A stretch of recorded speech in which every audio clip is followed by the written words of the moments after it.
여러분들은 요즘 어떠한 소원을 가지고 있습니까? 누구에게나 다 원하고 바라는 소원이 있습니다. 대박나는 소원이 있습니까? 승진에 대한 소원이 있습니까? 우리 청년들은 결혼에 대한 소원도 없지 않아 있을 것입니다. 연약한 분들은 건강에 대한 소원도 있을 것이고, 화목하지 못한 가정은 화목에 대한 소원도 있을 것입니다.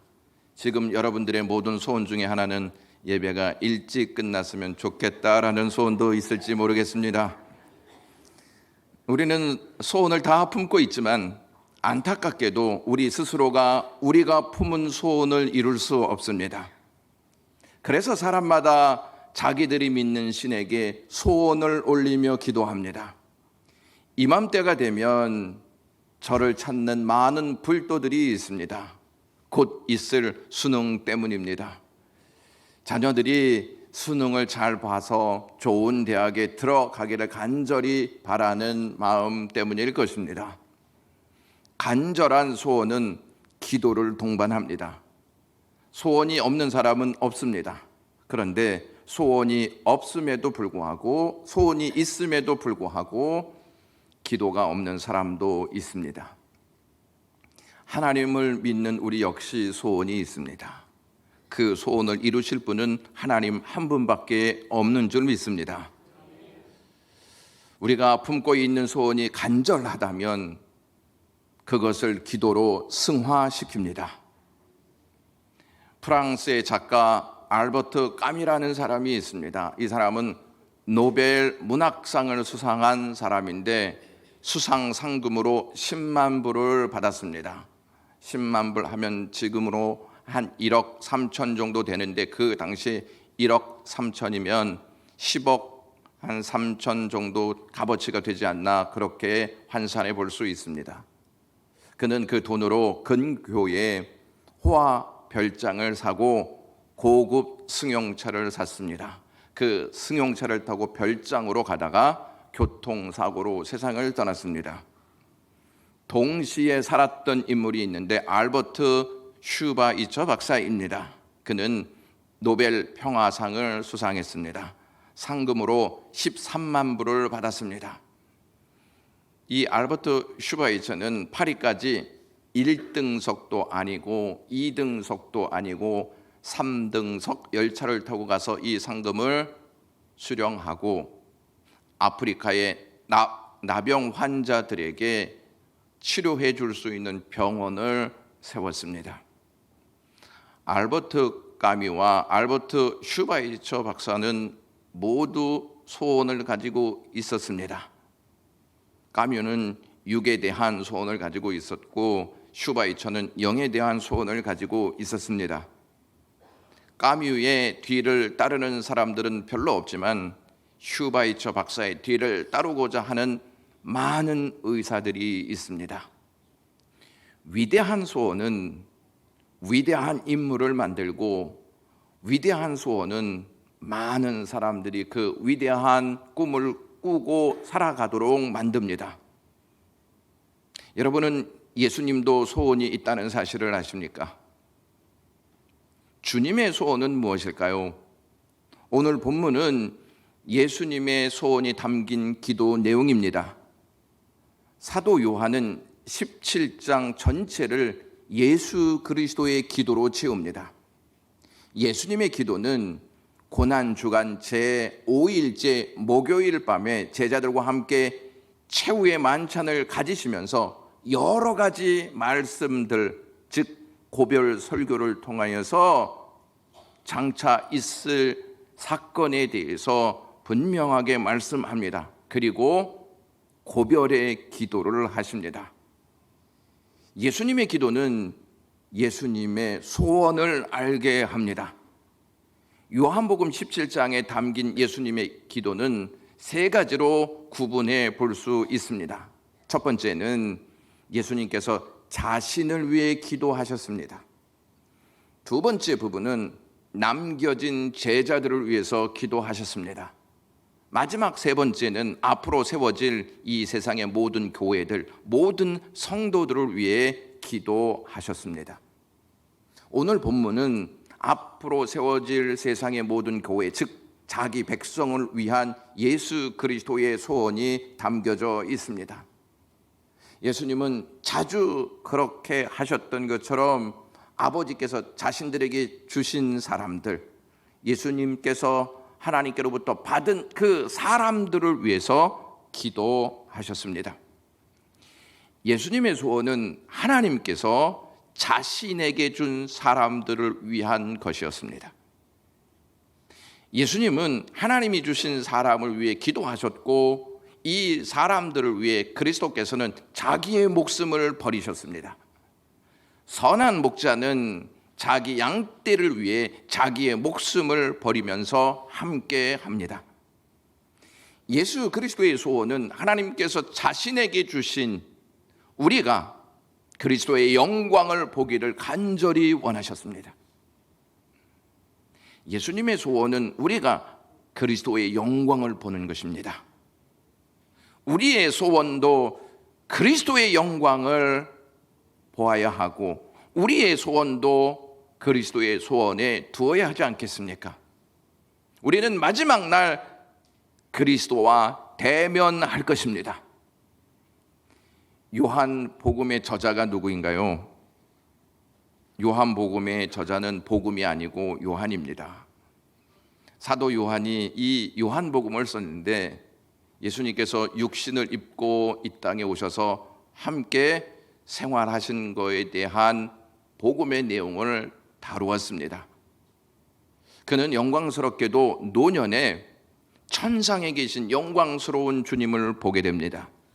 그리고 우리에게 자신이 보았던 주님을 보게 될 것이다, 이 내용을 계시록에 남깁니다. 계시록 22장 4절에 그의 얼굴을 볼 터이요 라고 하는 메시지를 남깁니다. 요한이 기록한 요한계시록은 로마로부터 기독교가 심한 핍박을 받을 때 썼던 내용입니다. 역사적 문헌을 통해서 알 수 있는 것은 AD 65년에 네로 황제에 의해서 자행된 기독교인들의 핍박이 있었습니다. 그것으로 끝나지 않고 67년에는 베스파니안이라고 하는 황제에 의해서 기독교가 심한 박해를 받습니다. 급기야 AD 70년에는 성전과 예루살렘이 다 무너져 버리는 역사를 맞이합니다. 이때 베드로가 순교하고 바울도 순교합니다. 그리고 디모데가 살해당합니다. AD 92년에 이르러 도미티안이라고 하는 황제가 그 자리에 앉아서 통치를 하기 시작합니다. 도미티안 황제는 특히 정서가 불안한 사람이었습니다. 정서가 불안한 사람은 여기에 오지 않는데 정서는 여기에 와 있습니다. 그는 자신의 권좌를 강화시키고 거대한 제국을 만들기 위해서 일사불란하게 움직였습니다. 통치 수단으로 모두가 하나 되기 위해서 나를 주라고 고백해라, 나를 하나님으로 숭배하라 하는 명령이 내려집니다. 그는 로마 제국의 이름을 영원한 제국이라고 칭합니다. 영원한 제국의 황제인 자신을 영원한 왕이라고 명명합니다. 로마 제국과 황제의 우상화 작업이 시작되었습니다.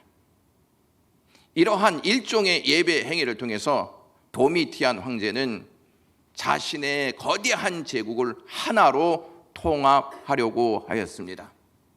로마는요, 다실론 문화였기 때문에 여러 신들을 받아들이는 것을 용납하였습니다.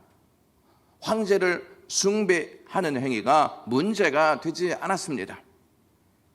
그들이 믿는 신 외에 또 다른 신을 추가적으로 숭배한다고 해서 그들의 신앙의 양심에 아무런 가책을 받지 않았습니다. 그러나 사도 요한은 이것이 심각한 문제라고 받아들였습니다. 시저를 정치 지도자로서 존중할 수는 있지만 주님으로 예배할 수는 없다 하는 강한 믿음을 굳게 세웠습니다. 요한에게 유일한 분은 오직 한 분 예수 그리스도뿐이었습니다. 목숨을 잃을지언정 그분 외에 다른 존재를 주로 시인할 수 없다는 강한 의지가 요한에게 있었습니다. 언젠가 시저도 예수 그리스도 앞에 머리를 숙여야 할 때가 올 것이라고 요한은 확신했습니다. 사도 요한은 도미티안 황제를 향한 숭배 행위를 거부했습니다. 황제와 제국의 입장에서 볼 때 요한의 그러한 거부 행위는 로마를 위협하는 정치적인 발언이었습니다. 무신론자의 행태였습니다. 요한은 다른 이들에게 선례로 남겨지면 곤란한 골칫거리가 될 수 있다고 생각했습니다. 그 대가로 요한은 밤모섬에 유배됩니다. 그 섬은 현재 터키 해안으로부터 서쪽 10마일가량 떨어진 작은 돌섬입니다. 로마 정부는 밤모섬에 채석장을 만들어 정치범을 가두고 채석 노동을 하고 일생을 보내게 했습니다. 이러한 상황에서도 사도 요한은 믿음을 끝까지 지켰고 이 밤모섬에서 예수 그리스도의 계시를 받게 됩니다. 고난이 있고 아픔이 있고 슬픔이 있지만 분명한 것은 영광스러운 주님이 계시다는 것입니다. 그리고 그분은 장차 우리에게 다시 오실 것이다 라고 하는 요한의 믿음이 있었습니다. 토마스 머튼이라고 하는 분이 그분의 영광을 보는 것 외에 우리에게 다른 책은 없다. 영광과 고귀함을 입은 그리스도는 그 자체로 성경이시기에 부족함이 없다라고 했습니다. 그분이 영광이시고 그 영광의 주님이 이 땅에 다시 오시기 때문에 그분 자체가 하나님의 말씀이라고 고백했습니다. 그리스도의 영광을 보는 것은 그 어떠한 것과도 비교할 수 없는 기쁨인 줄로 믿습니다. 영광스러운 주님을 뵈는 것이 우리의 소원이 되어야 하는데 과연 우리의 소원이 예수님의 영광스러운 그 날을 기대하고 바라고 있느냐 하는 질문을 던져야 합니다. 하나님은 하나님의 영광을 이미 구약 시대부터 알게 하셨고 보게 하셨습니다. 그 대표적인 역사가 성막 또는 성전이었습니다. 성전과 성막을 보여주시면 하나님은 지성소에 머무르시면서 그들에게 영광을 나타내셨습니다. 이스라엘 백성들은 그들에게 임한 하나님의 영광을 두 눈으로 직접 보았습니다. 이스라엘의 역사는 하나님의 영광이 드러나는 성전과 함께 합니다. 성전 없는 이스라엘은 영광 없는 이스라엘과 똑같았습니다. 그들에게 성전이 있으므로 살아계신 하나님이 자신들과 함께 하심을 확인할 수 있었고 그것을 통해 자부심을 갖게 되었습니다. 여러분, 성전 역사의 궁극적인 목적이 무엇일까요? 성전 역사의 궁극적인 목적은 예수 그리스도가 이 땅에 오심으로 참된 성전이 되신다는 것입니다. 마태복음 1장 17절 말씀에는 그런즉 모든 대수가 아브라함부터 다윗까지 14대요 다윗부터 바벨론으로 잡혀갈 때까지 14대요 바벨론으로 잡혀간 후부터 그리스도까지 14대더라 이렇게 말씀하고 있는데 여기에서 주요 인물들 혹은 사건은 모두 성전과 관련이 있습니다. 아브라함은 성전의 삶을 살게 될 이스라엘의 시조입니다. 다윗은 법궤를 옮기고 성전 건축을 구상한 사람이었습니다. 바벨론 포로는 성전이 파괴되었고 무너지지 않는 완전한 성전을 갈망하게 했습니다. 그리스도는 성전이신 하나님께서 육신의 몸으로 내려오신 사건을 통해서 당신이 참된 성전이심을 우리에게 알리십니다. 예수님의 탄생으로 하나님의 영광이 나타났습니다. 누가복음 2장 14절에 지극히 높은 곳에서는 하나님께 영광이요 땅에서는 하나님이 기뻐하시는 사람들 중에 평화로다, 이렇게 고백했습니다. 예수님은 비록 육신을 입으셨지만 하나님의 영광 그 자체였습니다. 예수님의 제자들, 특히 베드로와 요한과 야고보가 변화산에서 예수 그리스도가 영광스러운 모습으로 모세와 엘리야와 대화하는 것을 보게 됩니다. 그리스도의 영광을 보는 순간 베드로는 황홀경에 빠져서 그곳에 있고 싶다. 예수님, 초막셋을 짓고 싶습니다. 이 초막셋을 짓고 여기에 살고 싶습니다. 이렇게 간구했습니다.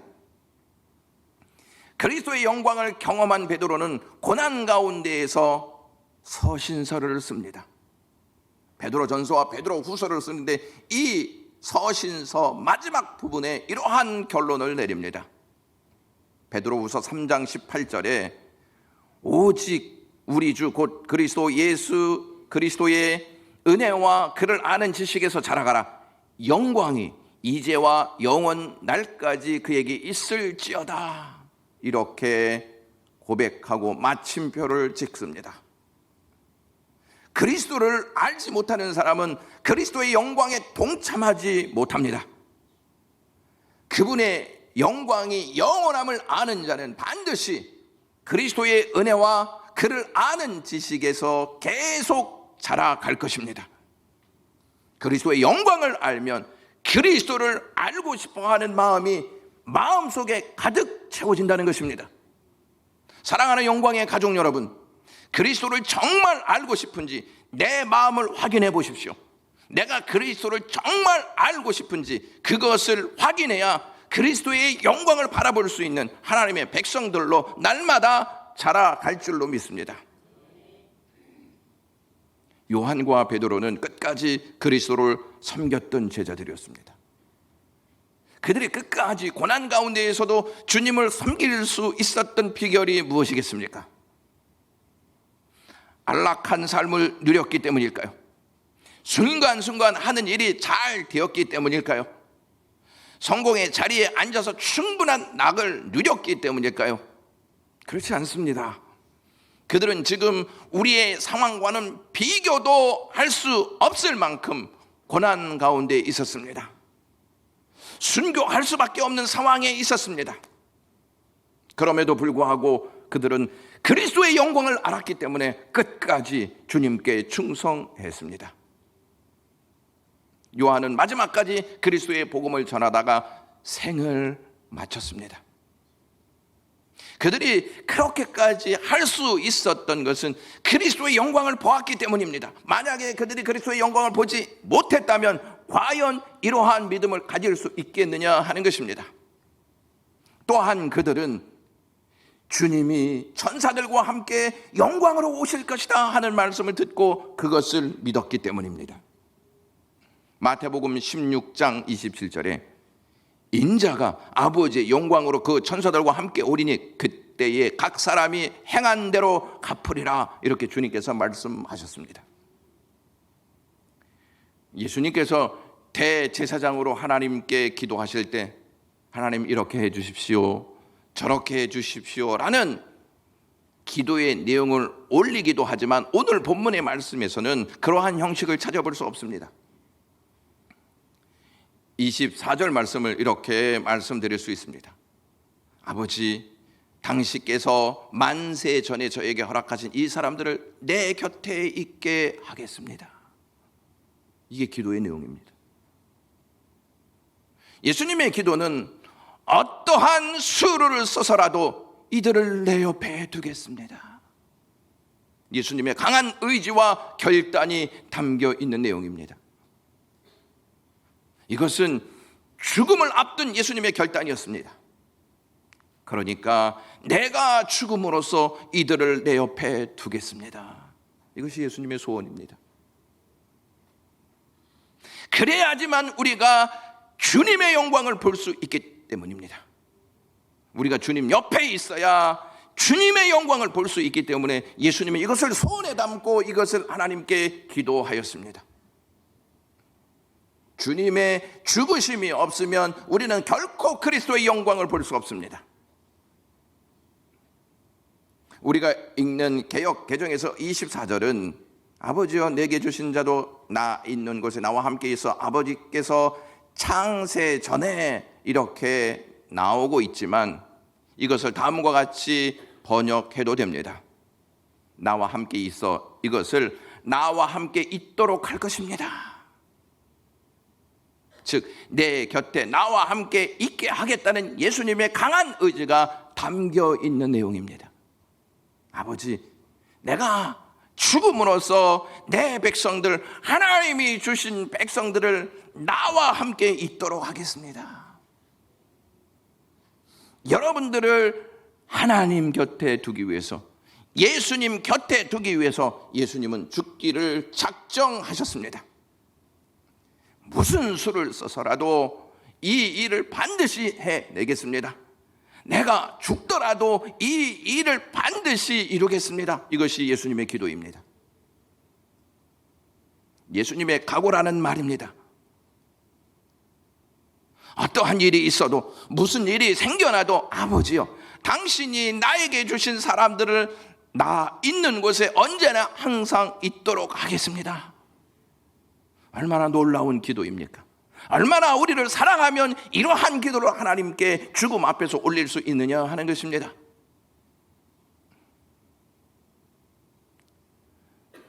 이러한 결단은 죽음 앞에서 한 결단입니다.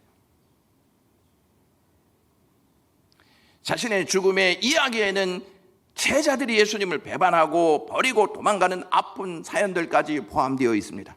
그럼에도 불구하고 하나님, 이들을 내 곁에 두기를 원합니다.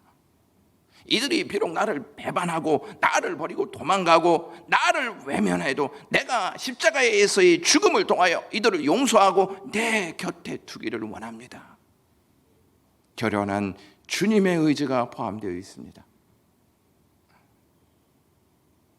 예수님의 이 기도는요, 제자들에게만 한정되어 있는 기도가 아닙니다.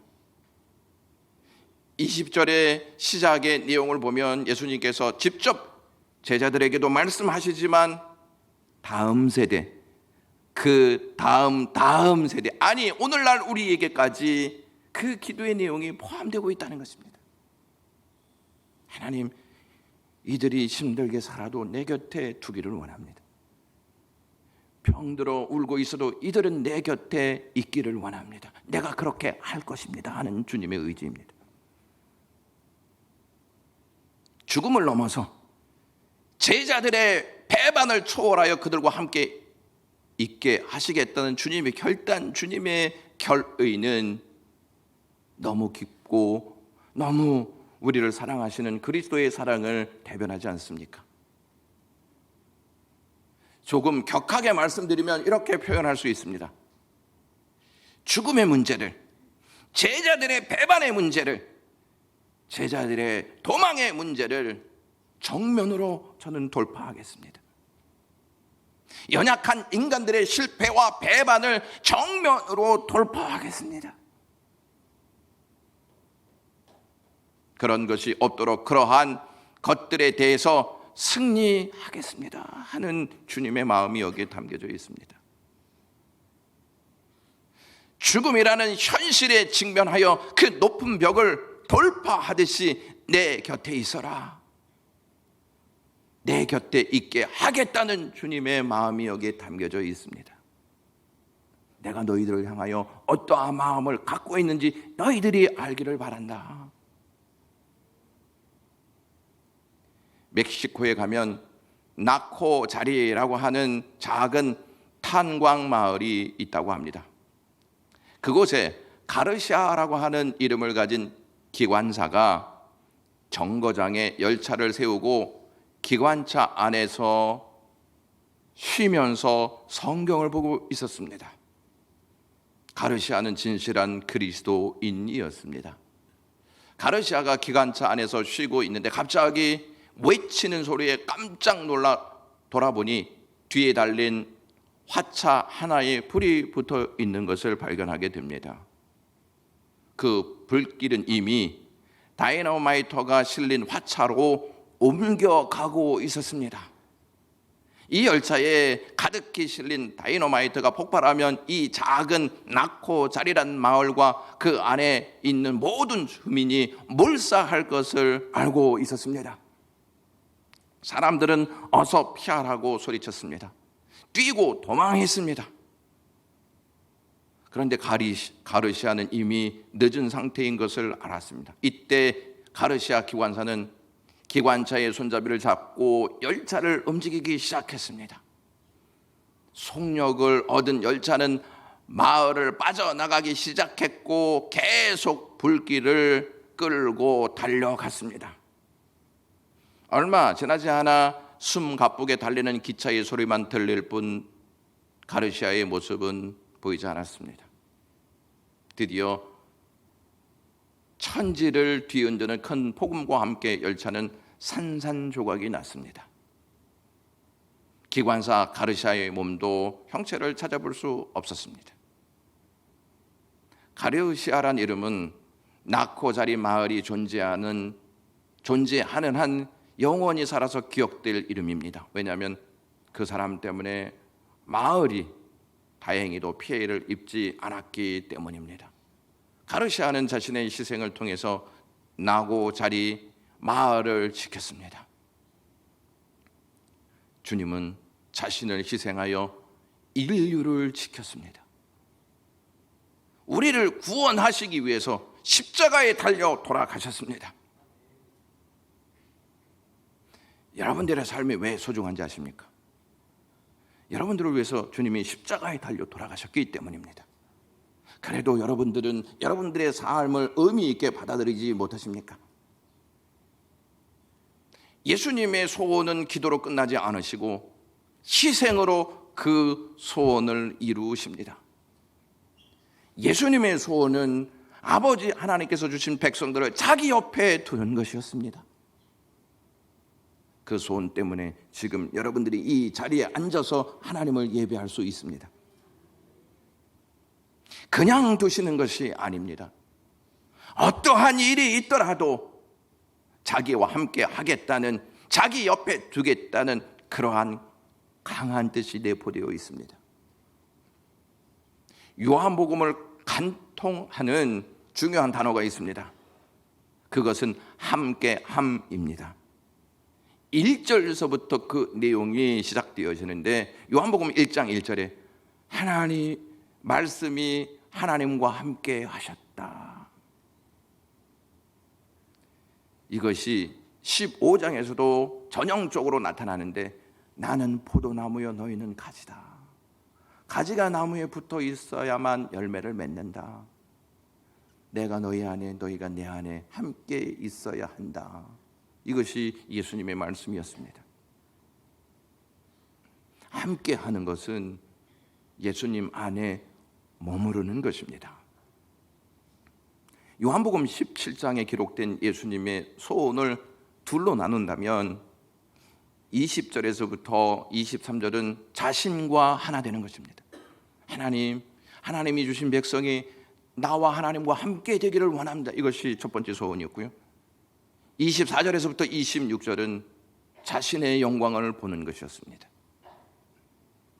하나됨을 강조하는 것은 함께 하는 것, 그 안에 머무는 것의 근거를 말하는 것입니다.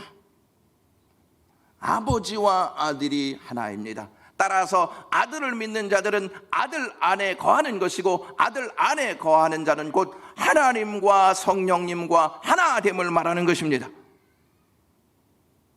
하나님은 한 분이시지만 세 분이십니다. 세 분이시지만 또한 한 분이십니다. 그래서 신비한 것입니다. 이것이 기독교의 정수임을 아셔야 합니다. 그래서 하나 되는 것은 기독교의 본질이라고 말할 수 있습니다. 하나됨이 있어야 하나님의 영광을 보게 되는 것입니다. 여기에서 예수님이 말씀하신 이 영광이란 박수를 치는 영광이 아니라 하나님의 하나 되심을 드러내는 영광입니다.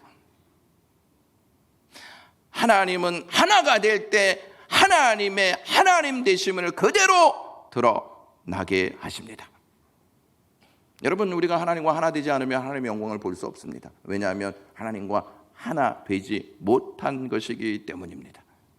따라서 우리가 예수 그리스도 안에 거하는 것, 예수님이 있는 그곳에 존재하는 우리는 그분 안에 거하는 것입니다. 그래서 그분과 하나 되는 것입니다.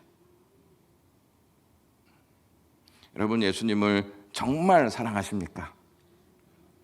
예수님을 정말 사랑하신다면 예수님의 소원이 내 소원이 됩니다.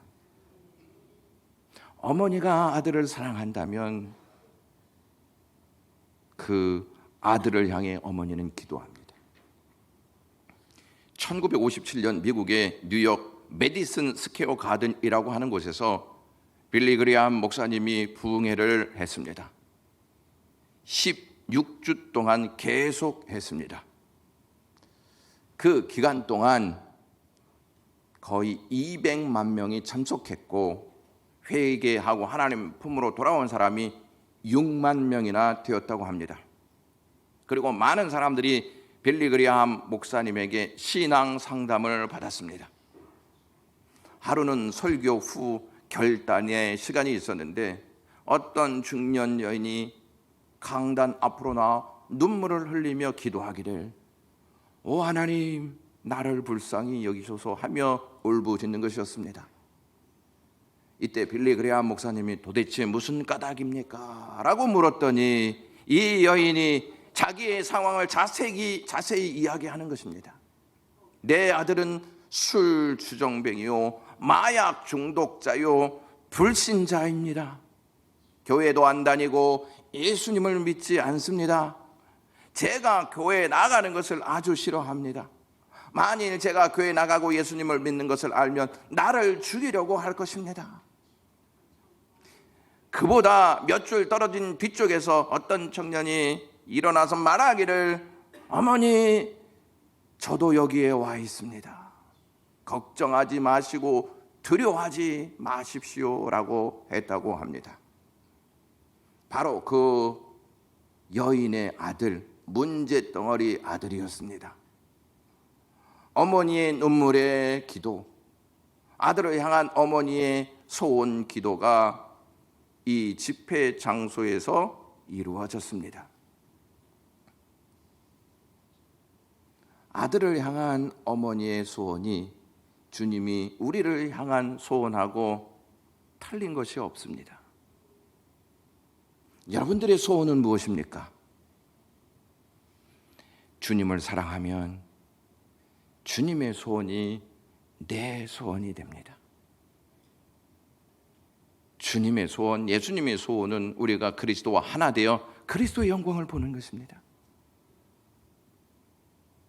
이를 위해 지금도 주님은 천상에서 기도하고 계십니다. 예수님의 소원이 우리의 소원이 되기를 위해 기도해야 할 줄로 믿습니다. 언제 기도하시렵니까? 새벽에 나와서 기도하시고 수요일도 나와서 기도하시고 금요 십야 예배에 나오셔서 기도하셔야 하지 않겠습니까? 예수님의 소원이 우리의 간절한 소원이 되기 전까지, 간절한 소원이 되기 전까지 우리는 기도하지 않을 것입니다. 간절한 소원이 될 때 기도할 것입니다. 간절한 소원은 반드시 기도를 동반합니다. 기도하겠습니다. 주님의 소원을 들었습니다. 주님의 소원은 우리를 옆에 두시는 것입니다. 이 놀라운 주님의 사랑을 어떻게 우리가 이해할 수 있습니까? 우리의 소원도 주님 옆에 있는 것이 소원되게 하시고 하나님과 하나 되는 것이 소원되게 하시고 그리스도의 영광을 보는 것이 우리의 소원이 되게 하시옵소서. 예수 그리스도의 이름으로 기도드리옵나이다. 아멘.